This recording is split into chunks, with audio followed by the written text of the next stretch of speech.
Welcome back to Atypical Talk. This is a podcast where we have conversations that illuminate the intersection of faith, culture, and the common spaces of our humanity. I'm Abby. I'm Allison.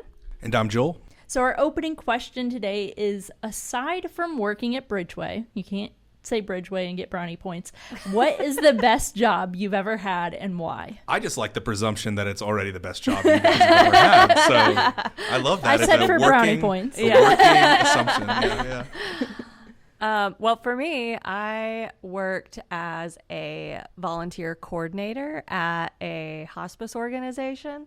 And I know you're probably like, working in hospice doesn't sound like the best job you ever had. Seems super sad. And parts of it were, but it was also so rewarding to be able to give their caregivers a respite a lot of times to either go to lunch with a friend or just get out of the house to be able to do whatever they wanted for a little bit. So that way they could come back kind of refreshed and relaxed and ready to care for their loved one. And so for me, like, that was just super rewarding. I got paid to watch TV with these patients. Sometimes I'm like, oh, this is such a rough job. Yeah. But yeah, no, I loved that. It was the highs of the highs and the lows and the lows. It really was. But you've had like a million jobs, though. I mean, not a million, but 200,000. No, but you've had a lot of different jobs. I mean, I just remember like when we first became friends, like I was like, oh man, you've worked a lot in the world. And yeah. I haven't. So I've had like 2 jobs. Like, I mean, I've had gigs, different roles, and things like that.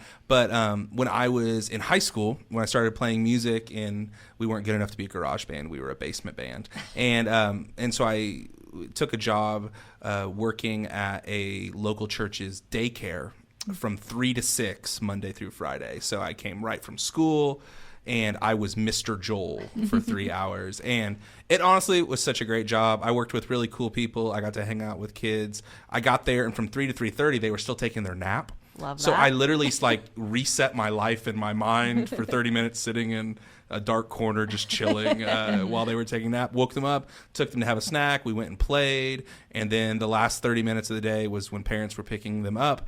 And we just watched Finding Nemo. So I've seen the first 30 minutes of Finding Nemo thousands of times probably.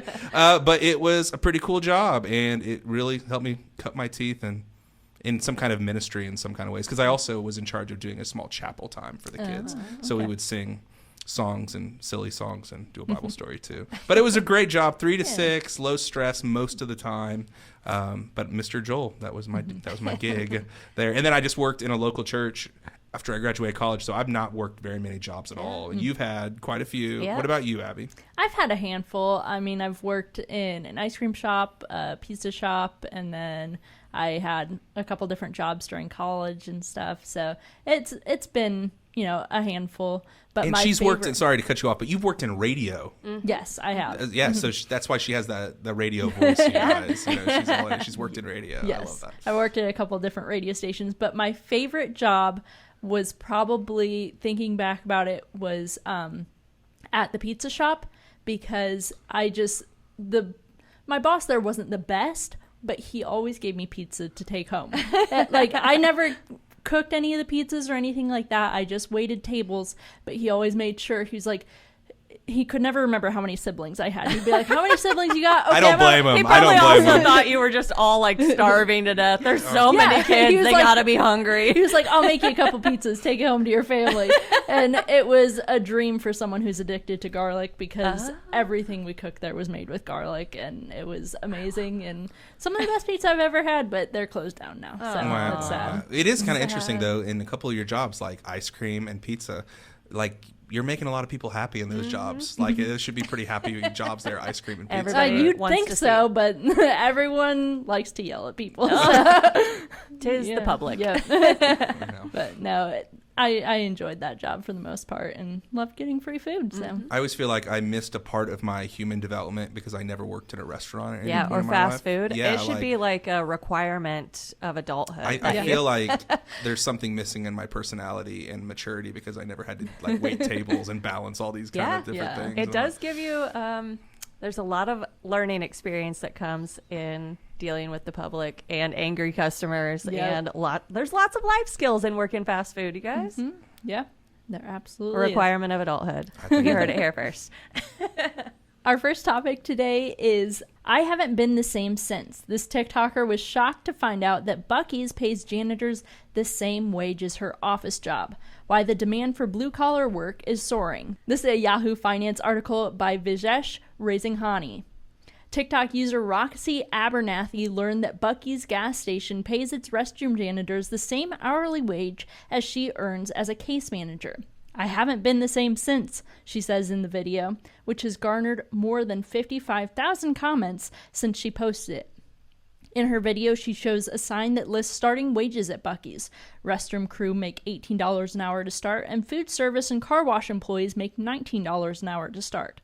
Some blue-collar workers chimed in her comment section, saying, "I'm maintenance and I make more than most of the staff at my job," said TikTok user Sydney. "People see us as less than because we clean toilets." The comments continued with many people pointing out other jobs that should be paid more or the same as these Buc-ee's employees. White-collar workers may experience a recession that blue-collar workers don't experience, said Dr. Giacomo Santangelo, an economics professor at Fordham University. He believes cultural disdain for manual labor has created this undersupply of blue-collar workers. We've gotten into this habit of saying it's important to go to college instead of saying it's important to learn a skill, Santangelo says. Shortage of people willing to do these jobs have forced them to raise salaries in hopes to fill these positions.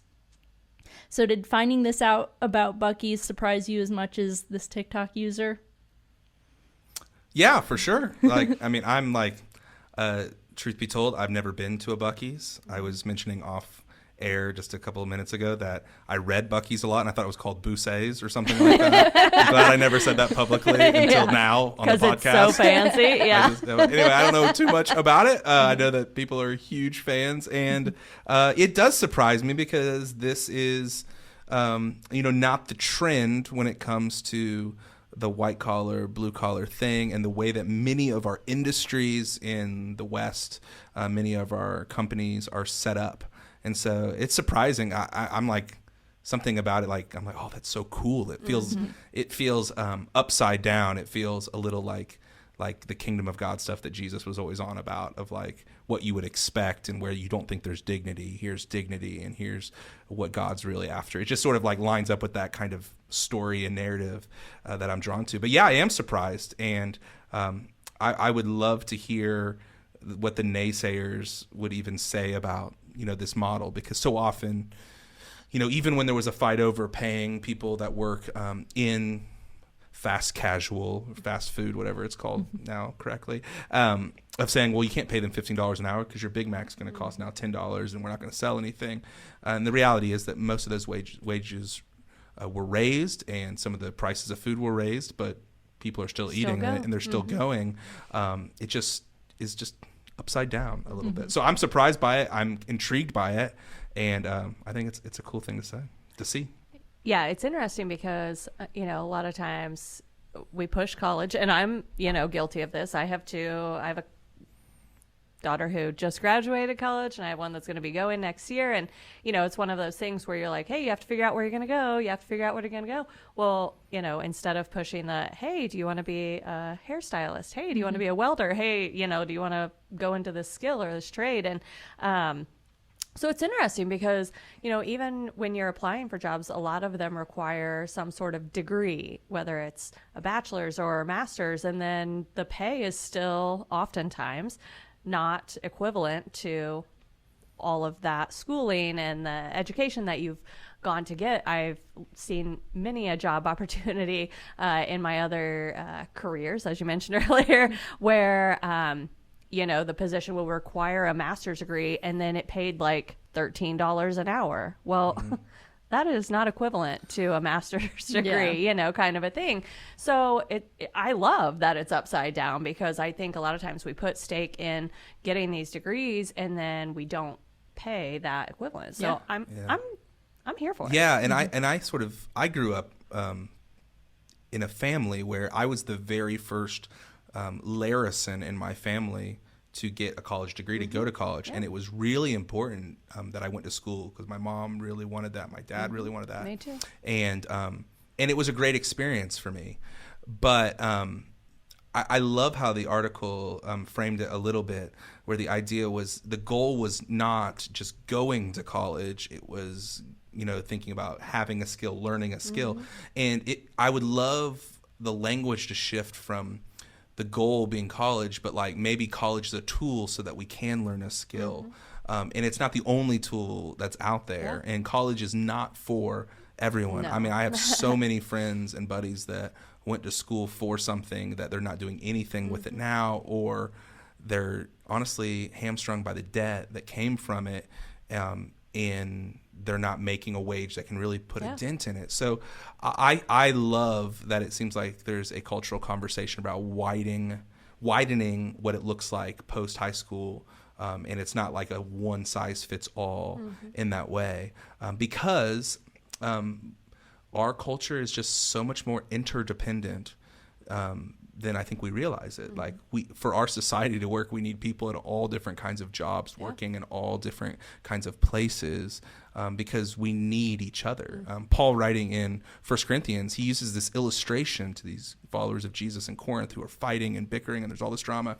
He says, don't you know that you're the body of Christ, and you're all different parts of the body, and we need each other. It'd be so messed up if everybody was just an ear. No, we need eyes, we need arms, we need all these different kind of things.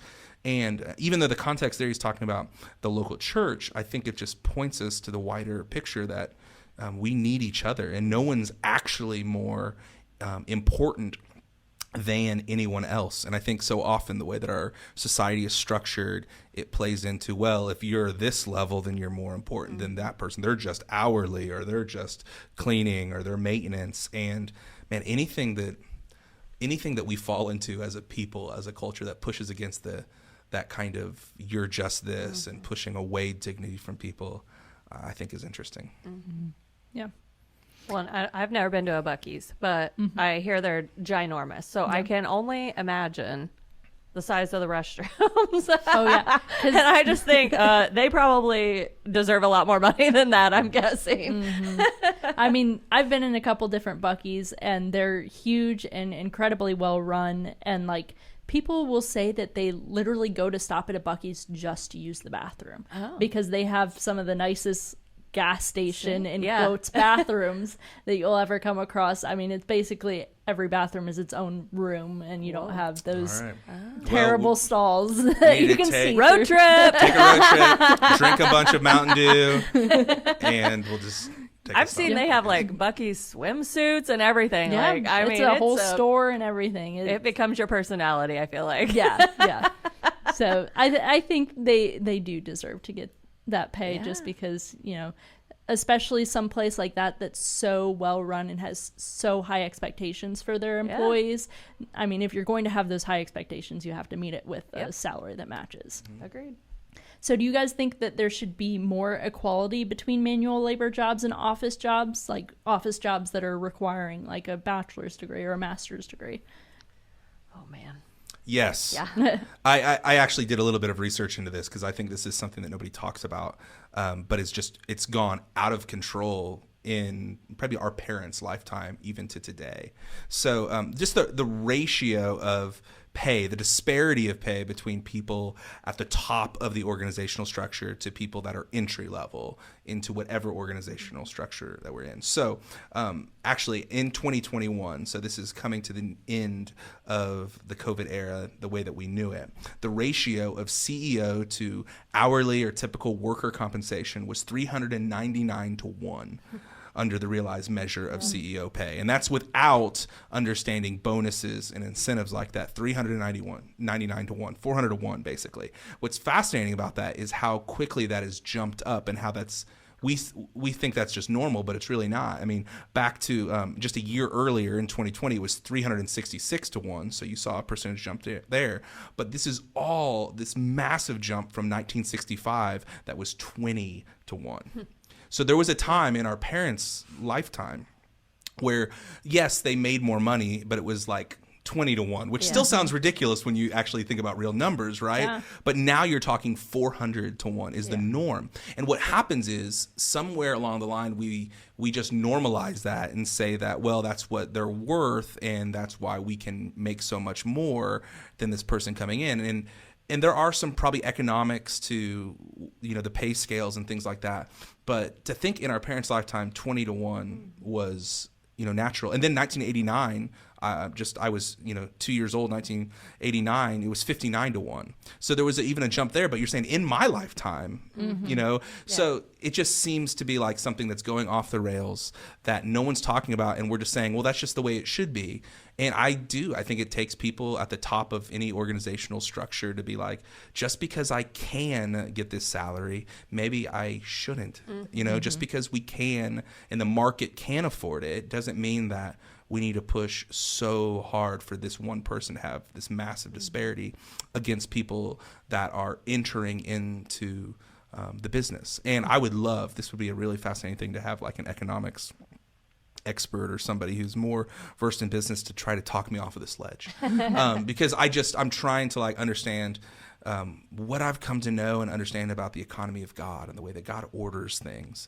And I just can't be okay with 400-1, especially when it's like, it wasn't like that 30 years ago. It wasn't like that 50 years ago. And I'm like, I understand some of it, but we're just going off the rails, and this disparity between classes and between people that are they're worth it and people that are worth this lower thing. It doesn't have to be that way. So on the whole, go Buc-ee's. Yeah. I will use your restrooms sometime, and I will be very excited. But I also think like we just need to take a look at like this disparity that's just growing. That, man, I'm just not okay with it just being, it is what it is, when these are real people and real families. And I think it's really fascinating to think of it maybe differently. Yeah.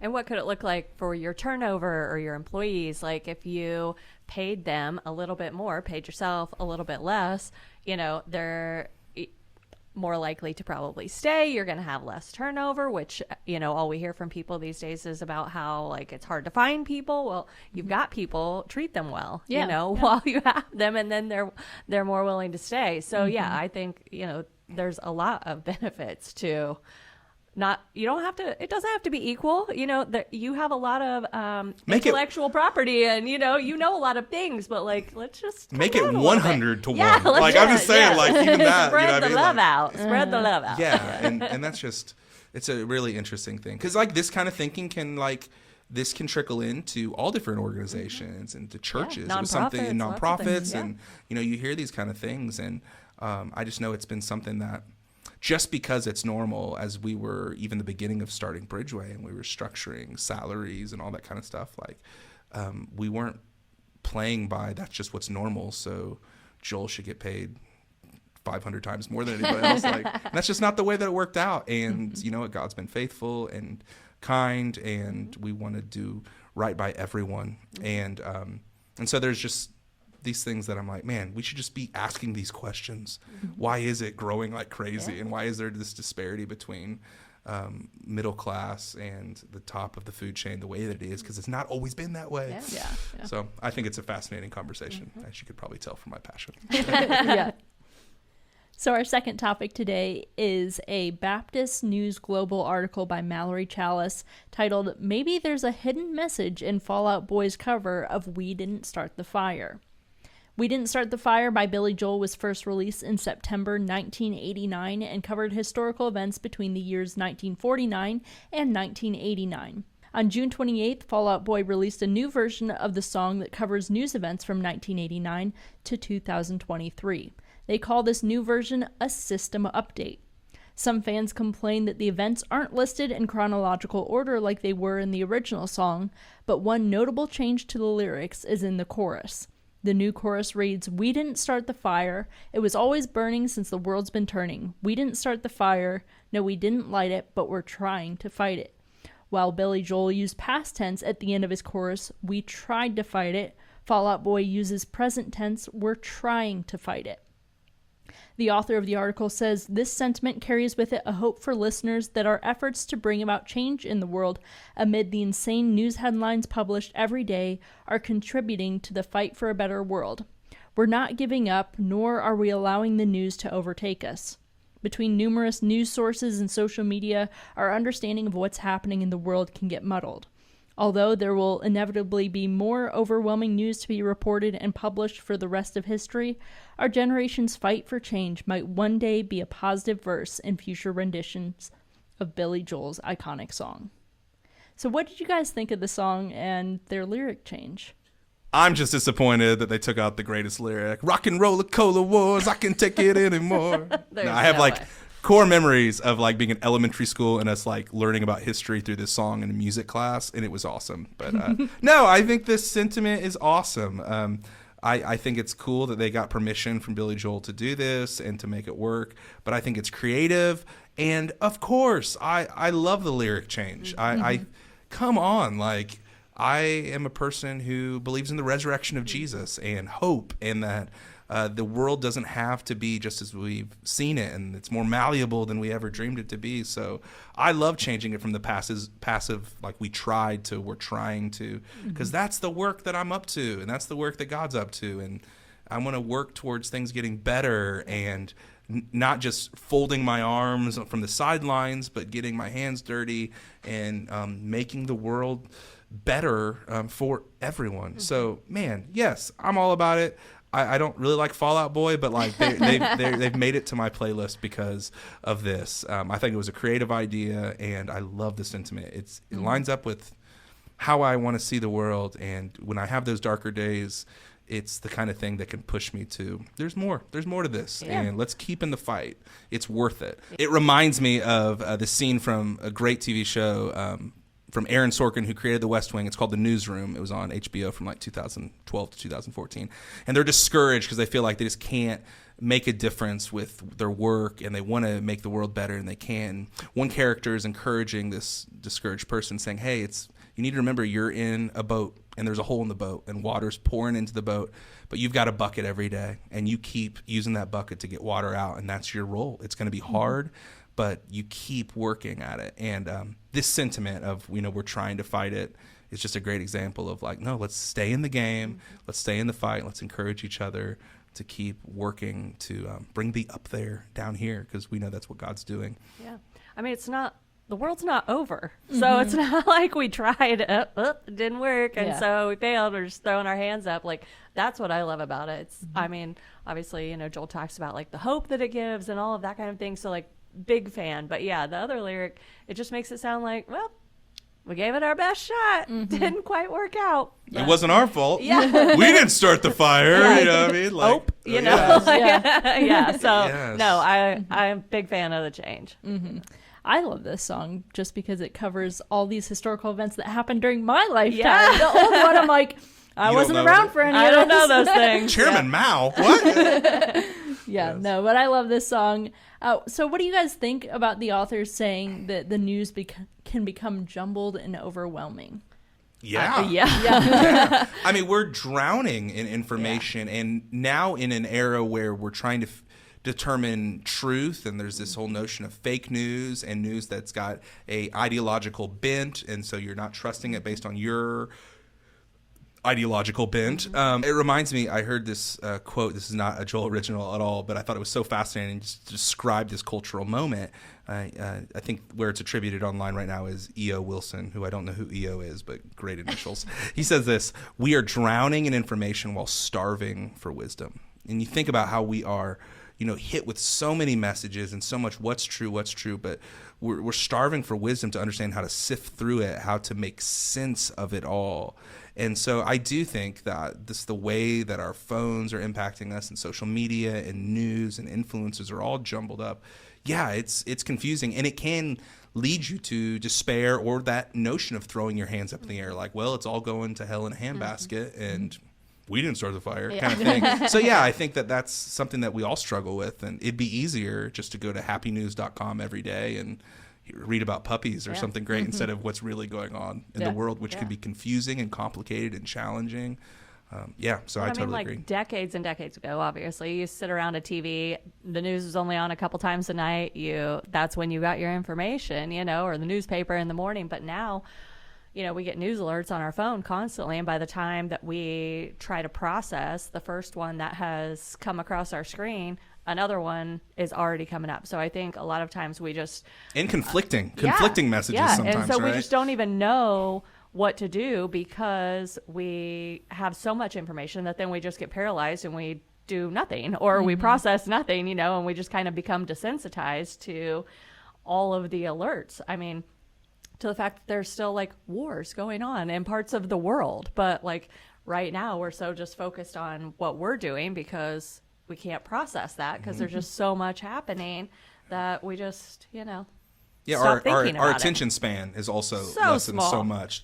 So like small. the fact I was listening to a report from the New York Times daily podcast on a drive I had this afternoon, and they were talking about the war in Ukraine, and I'm like, oh my gosh, Still a thing. That's Yeah, you guys, still still going a on, and thing. there's like a lot of bloodshed this last week, and I'm like, oh, my attention span, you know what I mean? Our attention span. So yeah, my we're hit with so much information that it can be paralyzing. Yeah. And I think that's a challenge for us to not to be desensitized or just normalize terrible things or be paralyzed by it, but keep fighting and keep being a part of hopefully a solution. Yeah.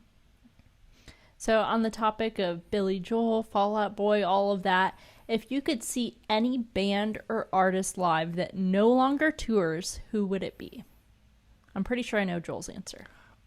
No longer tours. Yeah. Oh man. Well, mine's The this'll be Beatles. it's the Beatles. Yeah. Okay. I'm so glad that you guys said that. I'm so glad. I was gonna feel like I've done a terrible job of opening you up to my mind with musical stuff. If I could. no. Yeah, like the reality, and I was just thinking about it this afternoon. Like, I mean, the Beatles. There's only 2 surviving Yeah, members. so they left. can't. They can't tour all get together. Yeah. But I thought, man, if John Lennon was still alive and if George Harrison was still alive, John Lennon was tragically murdered and George Harrison died of cancer.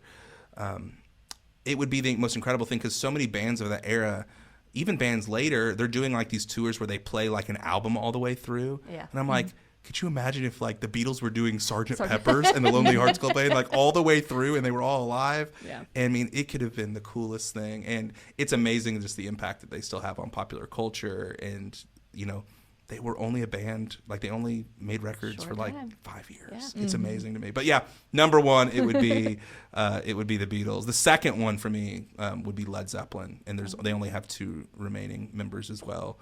But that would have been pretty stinking cool too. Yeah. Pretty cool. Yeah. Or to see the Grateful Dead with Jerry Garcia if he was still alive, that would have been a thing too. But I digress. I could do this all day. Joel's got his list. Oh He man, I got my really list. does.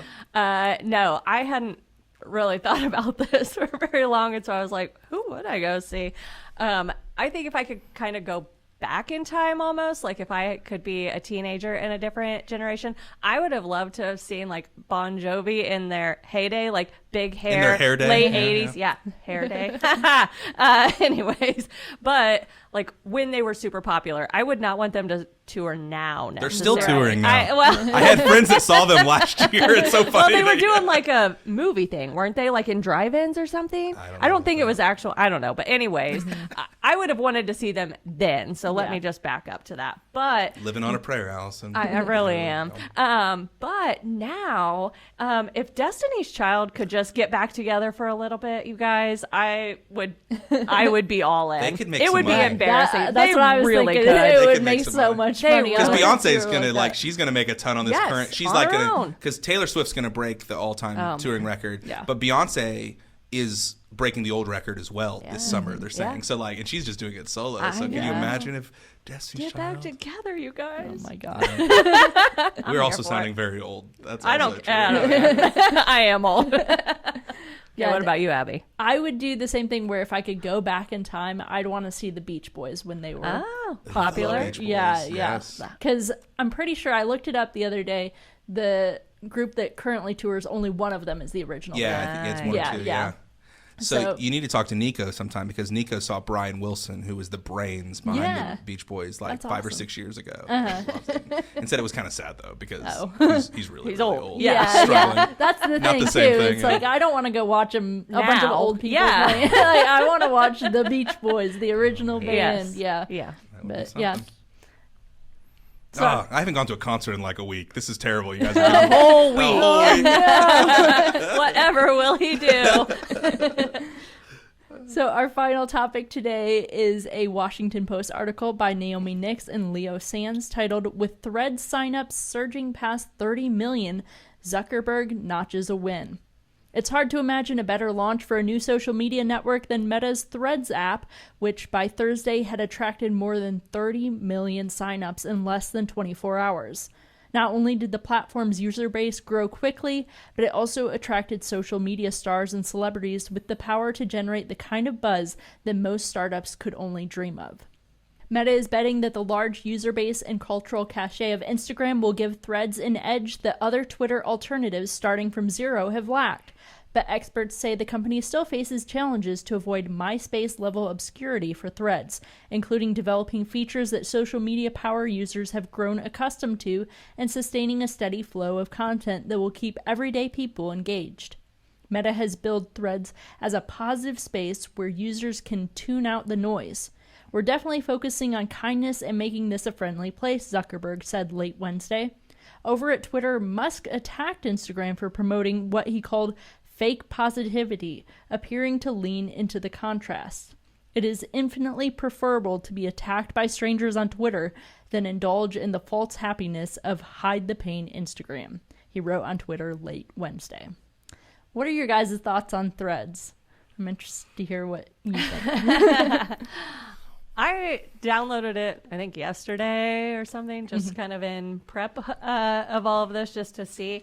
I don't know. It was fine, okay? But here's what I really want. I want an app like this where I can only see the people I follow. Because whether it's on Twitter or Threads, they show me all sorts of people that they think I'll like. And, the algorithm told you so. Let's just say they don't know me, okay?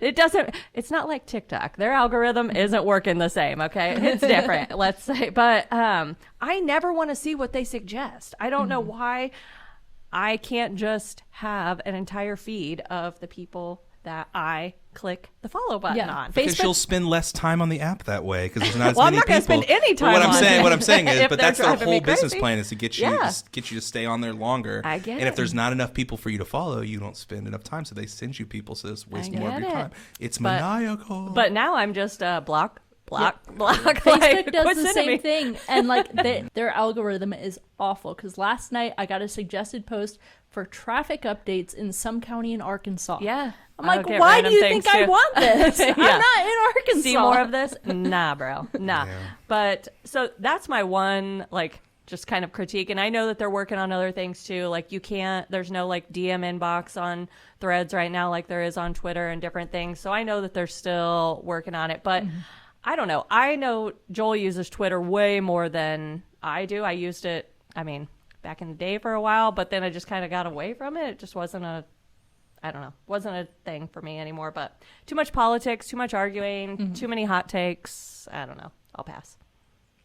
Yeah, it's really interesting. I haven't jumped into Threads yet, but... Am I selling you on it? Yeah. Well, I will just say that, Twitter it's really rough right now, and I've been a user since 2007, and always had a lot of fun and being able to follow certain people. I enjoy it for the most part, but right now it's rough. It feels like 2/3 of the people on my feed are people that I don't follow, but the algorithm's telling me to do so. And some of the moves that Elon Musk made after he purchased the site of making people pay for the blue check mark, and just some of the strange things where they're limiting tweets that you can get right now because they don't want people to use the data for AI purposes without getting paid. It's just a really strange thing.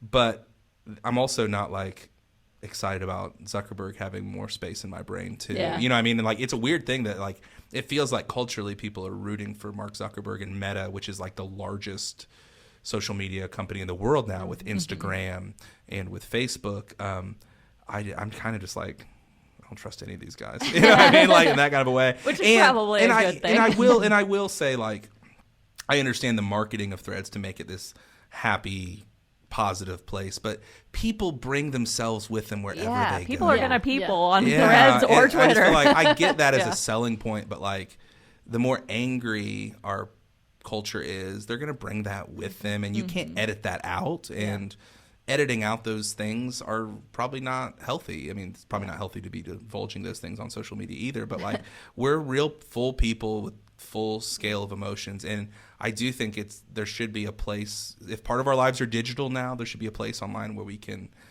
share what we think and, what we believe and feel and all those kind of things without fear of any kind of harm. So I'm a slow adopter on Threads. We'll see if I jump into it, but man, it felt like everybody I followed on Twitter said, I just started over on Threads. I'm like, oh my gosh, am I missing? I didn't even know what Threads was when that started popping up on my Twitter. I'm like, what are you talking about? Threads? Yeah. So it'll be interesting.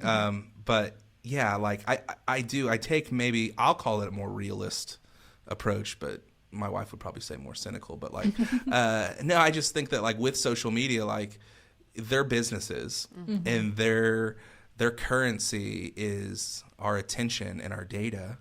And they're going to do what it takes to get more eyeballs and more of your time on these apps because that's how they make money.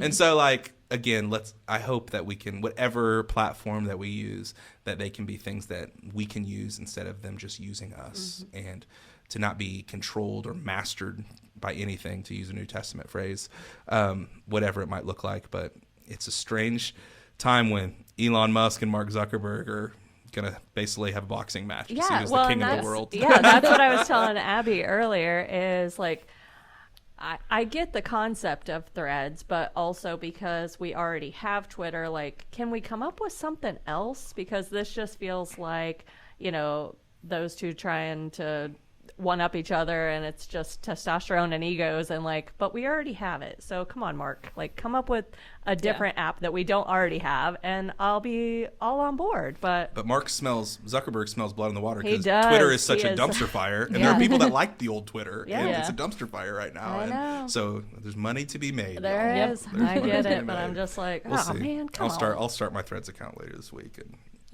I can't wait to see the suggested just accounts. Puppies. Just puppies. I would be fine if they suggested puppies to me, but they don't. Well, that's it for this episode of Atypical Talk. If you have any questions or topics you'd like us to talk about, email those to atypicaltalkpod@gmail.com. You can follow us on Instagram and Facebook at Atypical Talk Pod, and make sure to subscribe on your favorite podcast platform to get notifications when new episodes go up. We hope that these conversations today have helped you think wider, love deeper, and partner with God to bring the up there, down here in your everyday life. Thanks for listening.